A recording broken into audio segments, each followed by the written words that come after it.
Meu boa noite a todos.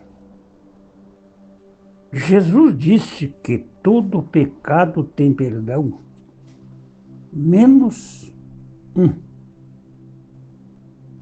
Este pecado que não tem perdão, que Cristo Jesus falou, é a blasfêmia contra o Espírito Santo. Nem aqui, nesta vida, e nem no porvir. É assim que ele disse. Agora, tem muitas coisas boas que as pessoas, mesmo denominacionais, mesmo de sistemas que a gente aprendeu, que são bíblicas, que são boas, que Jesus falou.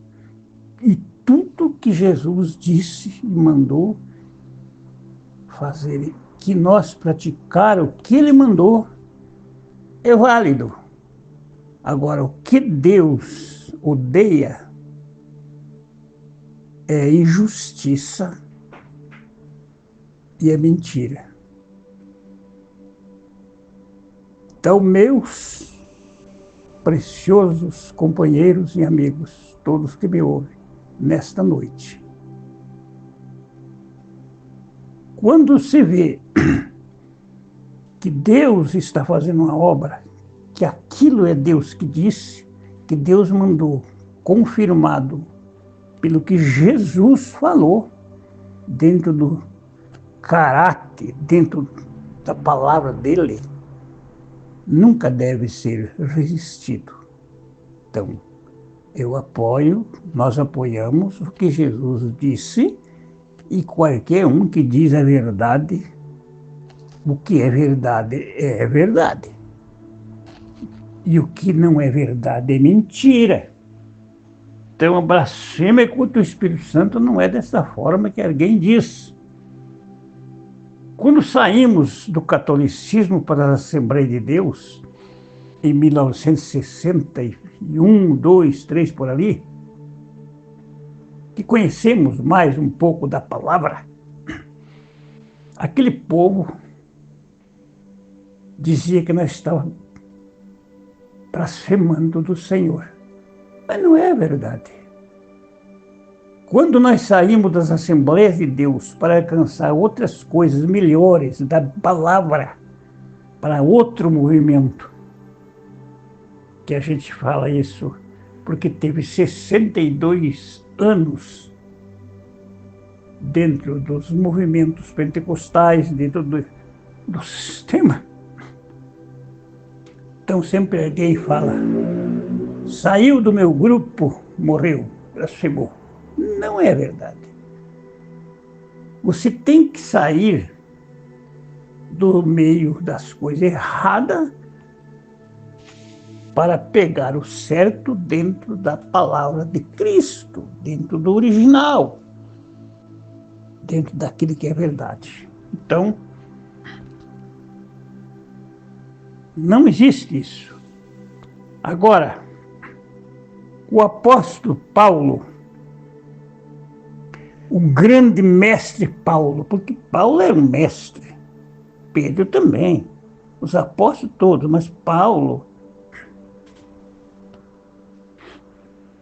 era um verdadeiro mestre, porque ele não se invadiu-se de salário dos outros. Ele não se inclinou para essas coisas. Ele disse, você ajuda como pode, como o teu coração pode. As coisas de Deus é assim. Não pode existir uma lei com Bíblia na frente, citando Escritura para beneficiar um homem, um pastor, ou quem quer que seja. Nós temos que ter, ou assim diz o Senhor da Bíblia, ou do Cristo vivo. Senão não bate.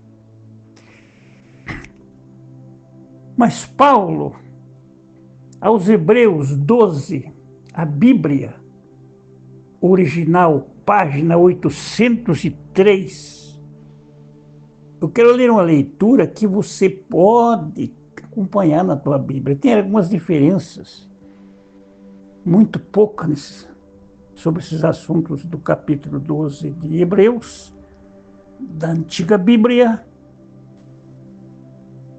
ou da Bíblia com esta outra tradição, com a original Códex.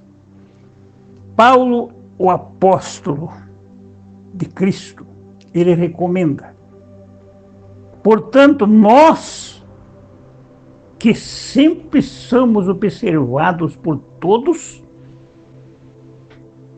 devemos nós libertar de tudo o que nos atrapalha de todos os erros e é produzido por nosso ego. Que conselho aí, ó. Paulo dizendo: aquilo que te atrapalha é o ego, então vamos se livrar dele, vamos lutar contra ele, para corrermos como Álticas até o fim. Nossa missão é correr até o fim. Para conseguir chegar ao final, precisamos ter nosso olhar fixado em Cristo Jesus. Então ele diz: você é da Assembleia? Você é da fulana? Você é do Fé para Vencer? Você é católico romano? Você é do Acre? Você é do professor fulano? Não, nós somos de Cristo. Cristo. Tem que ser Cristo na frente. Eu sou de Jesus Cristo, o autor e consumador da nossa fé, o único, o início e o fim da nossa vida e da nossa corrida.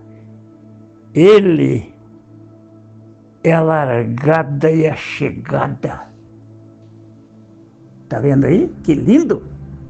Cristo é a largada e a chegada. Ele suportou a cruz mesmo sendo o criador de todas as virtudes do bem e do mal.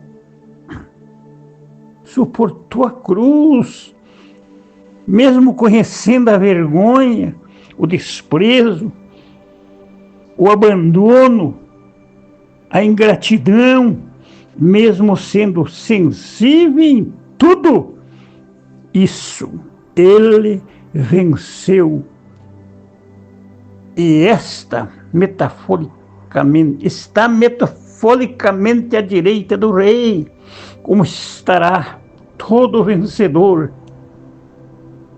Tenha o Supremo Mestre Jesus Cristo como exemplo de superação e persistencial.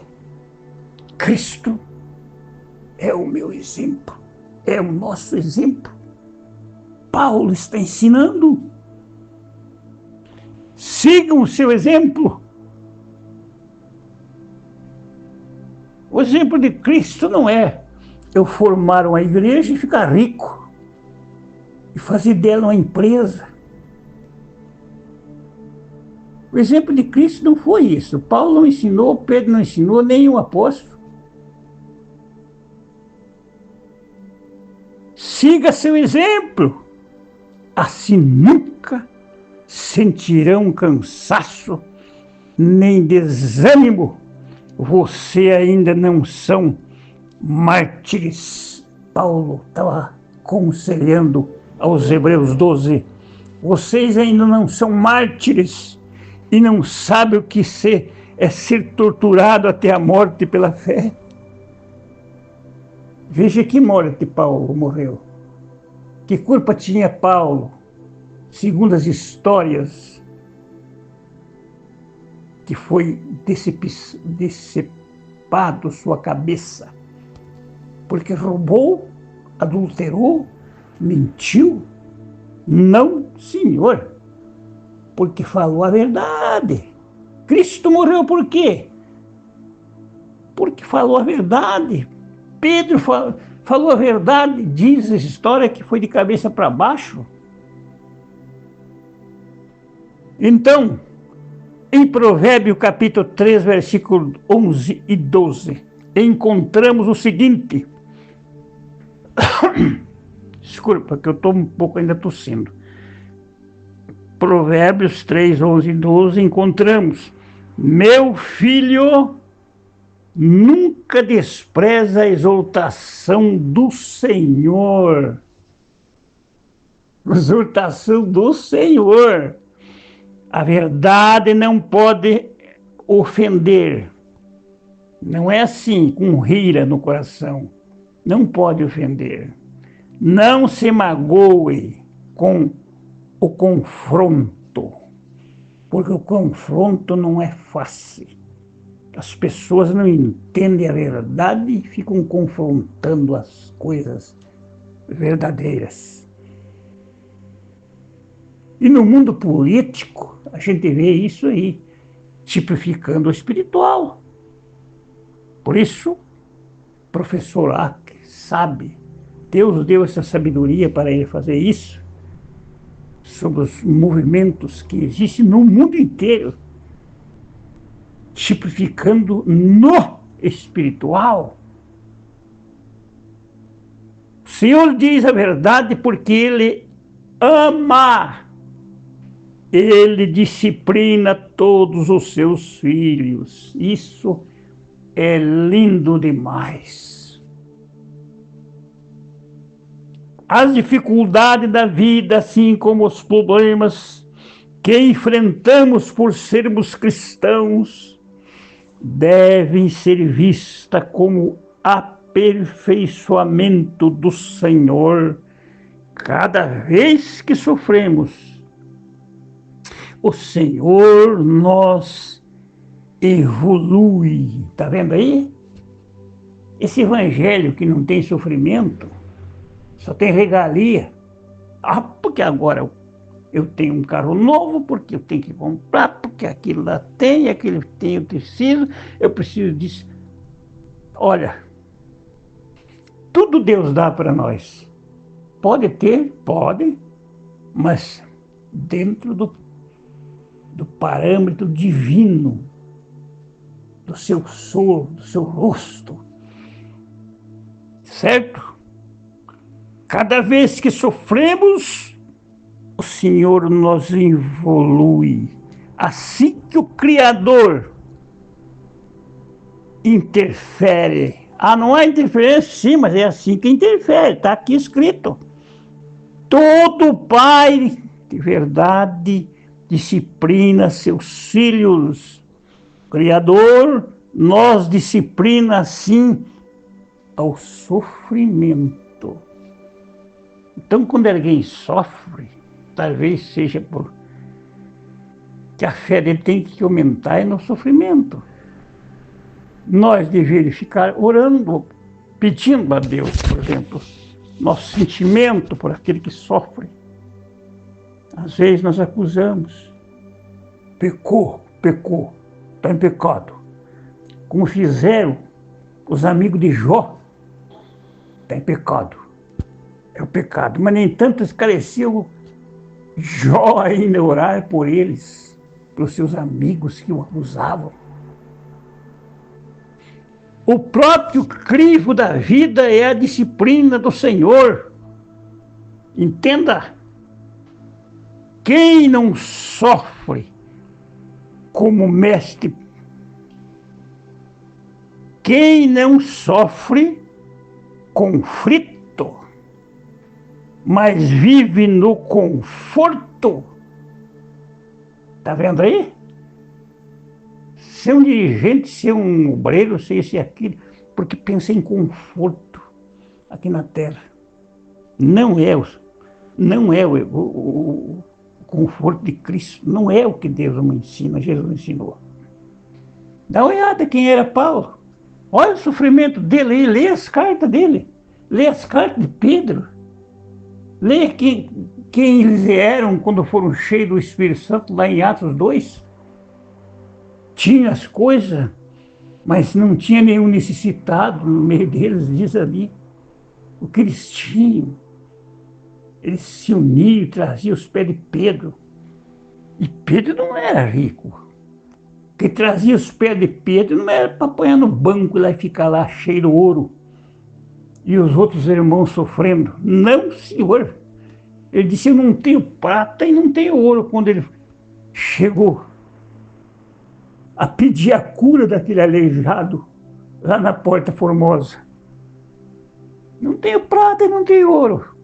Que eu tenho te dou, levanta-te e anda em nome do Senhor Jesus Cristo. Vive no conforto, não segue ao Criador, o Senhor Jesus Cristo, quem tem Jesus como mestre, Pai, passará por todo tipo de problemas aqui, porque realmente esta está, na verdade, como um filho legítimo. Legítimo filho de Deus. Isso é maravilhoso. Se na vida material somos disciplinados por nossos pais, respeitamos por isso, sim, senhor. Muito maior respeito devemos ter pelo crivo do Criador.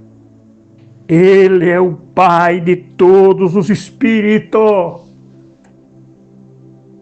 Ele é o Pai de todos os espíritos, meus amigos, ouvintes. É maravilhoso, não é? Nossos pais nos disciplinaram aqui no tempo material, segundo a verdade relativa deles, mas o nosso Criador, Pai imaterial, nos disciplina para o nosso bem, nossa eterna perfeição. A verdade, ao ser dita, causa dor. Todos os lugares, mesmo no espiritual e no mundo político. Todo lugar, um homem que fala a verdade causa dor. E é perseguido pelos fanáticos. Os fanáticos religiosos perseguiram Jesus, dizendo que ele era de uma seita terrível, dizendo que ele expulsava demônio com Beelzebub. Perseguiram Paulo, os apóstolos do Senhor. Aqui diz, ela nos fere e nos entristece. Então a correção no momento traz uma tristeza, porque é um confronto ao nosso ego. Aí está o diabo, você que tem medo do diabo. O diabo não está de chifre, não. O diabo é o ego humano. É o ego, sim, senhor. Limpa-me meu coração, Senhor, do ego. Porque se eu não tiver limpo minha consciência do ego, eu estou pregando em vão. Estou pregando a verdade, mas não vou por reino, não. Tem que estar limpo. Certo? Mas mais tarde vem ela e evoluir a nossa consciência quando nós aceitamos o que Deus fala, o nosso Pai que nos corrige, aperfeiçoa nosso caráter e produz paz interior. Essa paz interior, que coisa! Portanto, como disse Isaías em 35, verso 3 e verso 4, fortaleçam as mãos enfraquecidas e os joelhos cansados, andem pelo caminho reto e suave, para que os seus pés não tropecem nem se desviem. Assim, os evoluídos, que são como mancos, não desanimarão e não se fatigarão. não se afastarão, mas serão curados e terão força para caminhar. Faça de tudo, meu amigo, irmão, ouvinte, para estar em paz com todos. Ah, mas não é da minha religião. Não, eu não aceito aqui não. Isso é bobageira. É cegueira espiritual. Você não é obrigado a fazer o erro de ninguém, mas não é obrigado também. Não pode estar desfazendo um do outro.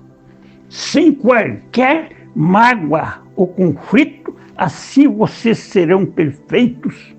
Pois sem essa perfeição, essa santidade de estar bem com todos, ninguém verá o Senhor. Não adianta. Podemos pererecar de todos os lados. É assim, obedecendo a Deus e aceitando a sua correção como filho, porque os bastardos não ouvem Deus mais.